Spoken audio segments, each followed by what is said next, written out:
కుంభము వారికి స్వప్నము, ఎటువంటి స్వప్నం వస్తే మీకు మంచి జరగనుంది, అదేవిధంగా ఏ దేవతారాధన చేయాలి, ఎటువంటి విషయాల పట్ల మీరు జాగ్రత్తగా ఉండాలనేటువంటి అంశాలు చెప్తుంది. నేనైనప్పటికీ చెప్పిస్తుంది సాక్షాత్ లలిత అమ్మవారిగా భావిస్తూ ఆ లలితాంబిక అమ్మవారి యొక్క అనుగ్రహం మీకు పరిపూర్ణంగా కలగాలని మనస్ఫూర్తి కోరుకుంటూ, శాస్త్రాల్లో మనకి ఈ చరాచర 84 లక్షల జీవరాశుల్లో ప్రతి జీవరాశికి అమ్మవారు తల్లి వంటిది కాబట్టి, అందులో ముఖ్యంగా మనుషులకి జ్ఞానం ఉంటుంది కాబట్టి మనకి మనుష్య జన్మ దుర్లభం అంటుంటారు. కావున అమ్మవారు ఒక సంకేతం రూపంలో మనకు అందిస్తూ ఉంటుంది.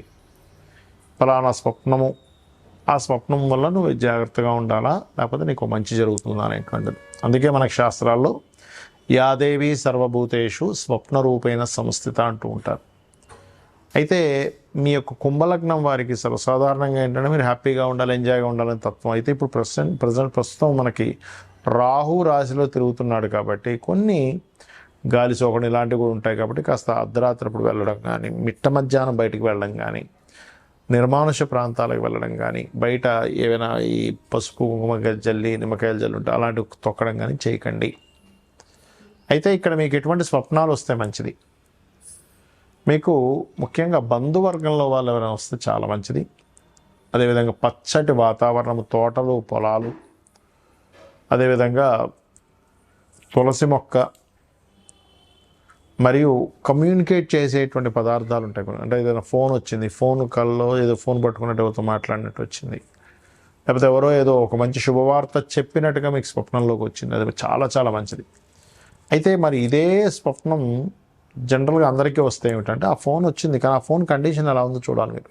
బాగా మాసిపోయినట్టుందా, కింద పడి పగిలిపోయిందా, లేకపోతే పచ్చటి మొక్కలు వచ్చాయి కానీ ఆ మొక్కలకు ఉండేటువంటిదంతా ఆకులు రాలిపోయినట్టుగా వస్తే మంచిది కాదు. అలా దాని కండిషన్ ఎలా ఉంది, బాగుందా, పచ్చగా చక్కగా ఉందా, పాడైపోయిందా. కొంతమంది పొలాలు కల్లోకి వచ్చాయండి అంటారు, ఎత్తే రోజు అక్కడ మొత్తం ఒకసారి పొలాలని కాల్చేస్తారు, అంటే మొత్తం అయిపోయాక మళ్ళీ అదంతా క్లీన్ చేసుకోవడానికి. అలా వస్తే మళ్ళీ అది వేరు, అంటే మళ్ళీ మీరు కొత్తగా మళ్ళీ లైఫ్ స్టార్ట్ చేయబోతున్నారని అర్థం. Condition, depend on condition. చాలా కండిషన్స్ చెప్పారు శాస్త్రాల్లో. ఏమిటా రూల్స్, శాస్త్రంలో చెప్పినటువంటివి ఏంటి? మనం చూడండి, ఎవరైనా ఒక సైంటిస్టులని చక్కగా చదువుకున్న వాళ్ళని అడిగితే ఏం చెప్తారంటే, మీరు చూసినటువంటిది పొద్దున్న ఏదైతే చూస్తారో, ఏదైతే మీరు మాట్లాడతారో అదే మన మైండ్ తీసుకొని స్వప్న రూపంలో అందిస్తుంది అంటారు. ఈ యొక్క విషయాన్ని మన యొక్క ఋషులు కానివ్వండి, స్వప్న శాస్త్రాలు రాసినటువంటి వారు కానివ్వండి, ఏం చెప్పారంటే ఈ యొక్క విషయాన్ని వాళ్ళు చెప్పారు చాలా స్పష్టంగా. మీరు ఏదైనా చూసినా, మాట్లాడినా, లేకపోతే దాని గురించి అనుభవించినా, దాని గురించి అనుమానపడ్డా, ఆ యొక్క పరిసరాల్లోనే పొద్దునంతా తిరిగారు. ఉదాహరణ గోశాలలో తిరిగారు, గోవు వచ్చింది, అప్పుడు మీరు తీసుకోవడం లేదు. లేకపోతే ఏ జూ పార్కు వెళ్ళి సర్పాలను చూశారు, సర్పం వచ్చింది, సంబంధం లేదు. అగ్నిని చూశారు, సంబంధం లేదు. అంటే ఏమిటి, మీరు ఉదయం అంతా కూడా చూసి దాని గురించి మాట్లాడుకొని, దాని గురించి అనుమానించి, దాని గురించి భయపడి, రకరకాల సందర్భాల్లో మీరు పొద్దున్నంతా దాని అనుభవాలు కనుక మీరు తీసుకున్నట్లయితే అది మైండ్లోకి వెళ్ళి అది మీకు స్వప్న రూపంలో వచ్చినటువంటి దాన్ని స్వప్న శాస్త్రం అంగీకరించదు. అది జనరల్గా మీ యొక్క మైండ్ తీసుకున్నంతే. అలాగే స్వప్న శాస్త్రంలో చాలా స్పష్టంగా మీరు అర్థం చేసుకోవాల్సింది ఏంటంటే, మీ స్వప్నం ఎలా వచ్చింది, అందులో మీరు భయాందోళనకు గురయ్యారా, లేకపోతే మీరు ఆ స్వప్నం వచ్చినప్పుడు ఒక రిలీఫ్ అయినట్టుగా ఫీల్ అయ్యారా. అంటే పైనుంచి కింద పడిపోతున్నారు, ఇట్స్ బ్యాడ్, కొండ మీద నుంచి, లేదంటే కొండ ఎక్కుతున్నారు, చాలా మంచిది. చాలామందికి సర్పం స్వప్నంలోకి వస్తే అమ్మో అంటారు, కానీ సర్పం కాటేసినట్టు వస్తే మంచిదే, కానీ సర్పం చుట్టినట్టుగా రాకూడదు. ఈ రకంగా కండిషన్ అంటే ఒక పూర్తిగా ఒక పెద్ద ఊరు మొత్తం తగలబోతుంటే వచ్చింది అనుకోండి, మీకు అది మంచిది కాదు. అలా కాకుండా ఒకటి కాగడా ఇచ్చారు మీ చేతికి, చాలా మంచిది. ఆ రకంగా స్వప్నం యొక్క స్థితి ఏమిటో తెలుసుకోవాలి. అలాగే స్వప్నం ఏ సమయంలో వస్తే ఎంతకాలంలో మీకు ఫలితం ఉంటుంది, అది మంచిదైనా చెడైనా చెప్పారు శాస్త్రంలో. రాత్రి 9కో 10కో నిద్రపోయారు మీరు, ఉదాహరణకి ఇవాళ రేపు అంత ఎర్లీగా నిద్రపోయే వాళ్ళు లేరు అనుకోండి, 11, 12 అవుతున్నాయి. బట్ 9, 10 గంటలకి ఎవరైనా నిద్రపోతే 12 లోపల మీకు కనుక స్వప్నం వస్తే ఆ స్వప్నం చాలా లేటుగా ఉంటుంది, దాని యొక్క రిజల్ట్ రావడం. అంటే 1 ఇయర్ అవుతుంది, almost 1 year, 6 months to 1 year పడుతుంది. అలా కాకుండా మీరు అర్ధరాత్రి 12 నుంచి 3 గంటల లోపల వచ్చిందనుకోండి, ఈజీగా ఒక 3 నుంచి 6 నెలలు పడుతుంది. అలా కాకుండా 3 నుంచి 5 గంటల మధ్యలో వచ్చింది ఉదాహరణకి, అది ఒక నెల రోజుల్లో వచ్చేస్తుంది మీకు ఆ రిజల్ట్ అనేటువంటిది. అలా కాకుండా 5 నుంచి 6 లోపల, తెల్లారే లోపల కనుక వస్తే మీకు అది ఒక 15 days 10 days లోపల అవ్వచ్చు.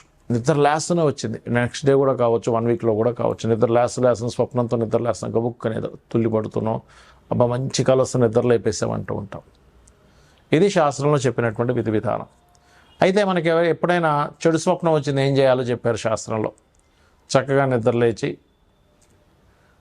మళ్ళా ఒకసారి కాలకృత్యాలు తీర్చుకొని భగవంతుని తలుచుకొని నిద్రపోతే ఒక మంచి స్వప్నం వస్తే ఈ స్వప్నం క్యాన్సిల్ అయిపోతుంది, చెడు స్వప్నం. అలా కాదండి, నాకు 4-5 గంటలప్పుడు మంచి స్వప్నం వచ్చింది, నిద్ర మెలకు వచ్చింది, అబ్బాయి ఎంత మంచి స్వప్నం అనుకున్నా అన్నప్పుడు నిద్రపోవద్దని చెప్పింది.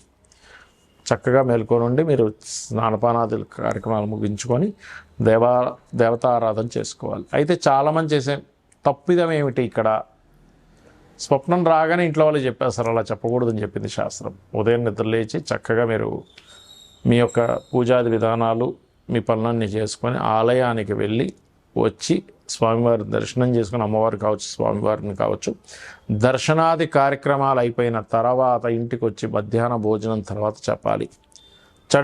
సరే చెడు స్వప్నం వచ్చింది, చక్కగా మీరు గజేంద్ర మోక్షం కనుక విన్నట్లయితే ఆ యొక్క చెడు స్వప్నం యొక్క తొలగిపోతుంది. అయితే ఇక్కడ ఒక్కొక్కసారి స్వప్నాలు రావడానికి 12వ స్థానంలో ఏదైనా పాపగ్రహం ఉంది, మీది ఏ లగ్నమైనా పర్లేదు, అప్పుడు కూడా వస్తాయి. లేదా పంచమంలో పాపగ్రహాలు వస్తుంటాయి. అందులో పర్టికులర్గా శని కుజులు కానీ బుధ కుజులు ఇలాంటివి వచ్చినప్పుడు గొడవలైనట్టుగా వస్తాయి. రాహుకేతువులు ఉన్నప్పుడు లేదా సర్పదోషం ఏర్పడినప్పుడు పంచమానికి కానీ 12కి కానీ ఆ మహాదశలు అంతర్దశలు నడిచేటప్పుడు కూడా సర్పాలు వస్తాయి. ఒక్కొక్కసారి మనకు నడుస్తున్న మహాదశల వల్ల కూడా ముందుగా ఇండికేషన్స్ జరుగుతూ ఉంటుంది. అలాంటి చక్కగా మీరు గజేంద్ర మోక్షం వినడం, లేకపోతే త్రిజట స్వప్న వృత్తాంతం లేదా రామాయణ మహాభారతాలు లాంటివి వినడం, రావి చెట్టు చుట్టూ ప్రదక్షిణం చేసుకోవడం, ముఖ్యంగా రాత్రి సమయంలో నిద్రపోయేటప్పుడు నమశివాయ అనేటువంటి నామాన్ని స్మరించుకుంటూ నిద్రపోతే చాలా మంచిదని చెప్తుంది శాస్త్రం. మరియు రాత్రి నుంచి పగలు నిద్ర లేచే వరకు కూడా మీరు నిద్రలో అలా అనుకుంటూ నిద్రపోయారు, కానీ ఉదయం నిద్ర లేచే వరకు నమశివాయ మంత్రం చేసిన ఫలితం వస్తుంది అని చెప్పి శాస్త్రం చెప్తుంది. కావున ఈ యొక్క స్వప్నాలకు సంబంధించినటువంటి విషయాల్లో ఎప్పుడైనా మీకు ఇబ్బందికరమైన స్వప్నం వస్తే భయపడకుండా నేను ఇప్పుడు చెప్పినటువంటి గజేంద్ర మోక్ష ఘట్టాన్ని ఒకసారి తలుచుకున్నా పర్లేదు మీరు మొత్తం, ఎందుకంటే 1 hourలో ఉంటుంది, మీరు యూట్యూబ్లో కొడితే. అలా కాదండి మేము తలుచుకోవాలనుకుంటే చక్కగా నిద్రలేచి ధ్యానంలో కూర్చొని ఒక గజ సమూహం త్రికూట పర్వతం అనేటువంటి పర్వతంలో, ఈ ప్లేన్లో జరగలేదు, త్రికూట పర్వతంలో జరిగింది. వెళ్తూ ఉంది, కొన్ని వేల లక్షల కొన్ని వాళ్ళ భార్యలతో నీళ్ళలోకి వెళ్ళారు.